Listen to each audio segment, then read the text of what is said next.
Inside number 23 is a common species pinned to a radiator. Stifled by her own smoke, she rarely flutters and often chokes. She brandishes a cigarette, which helps her keep her distance and her head. She tends to babies and electric meters. She feeds the things that must be fed.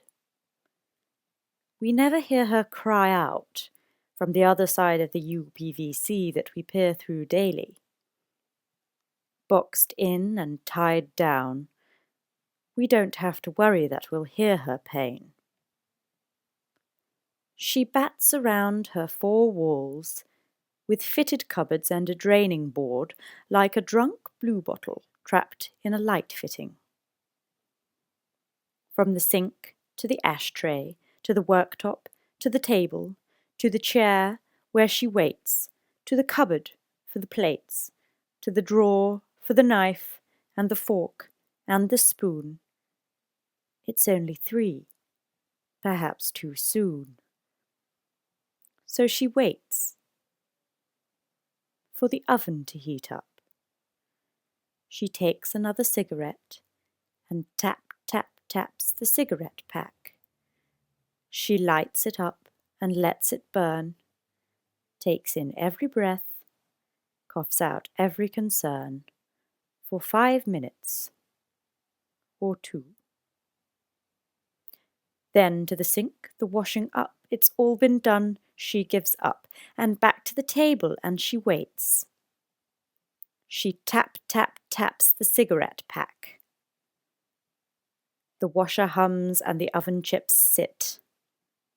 She sits. She flicks through the pages of a magazine she's already read. The infant cries, she jumps to her feet. She disappears from the box we peer into. We do not see her as she tends. We wait.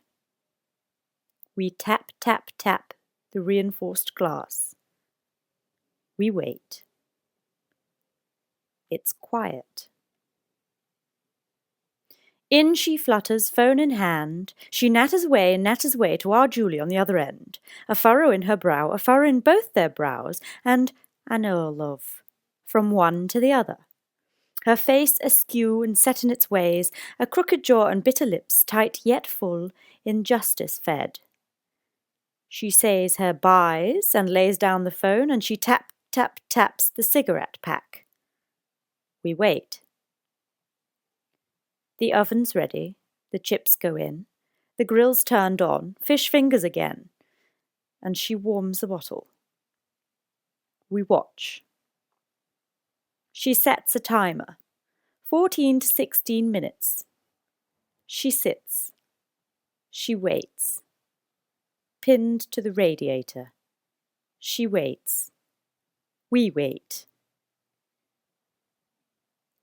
The washing machine no longer hums. A little green light flashes away, and she drags herself from her chair. Click, click, the washer door opens. She pulls it all out and puts it back in, save for a few small white bibs, which she drapes over her radiator. She looks at the timer and she sits. Then she stands, turns the fingers on the grill. She sits, next to the radiator, pinned to the radiator. We watch. We hope. She rarely flutters and often chokes. Ladies and gentlemen, item number 23. Let's move on.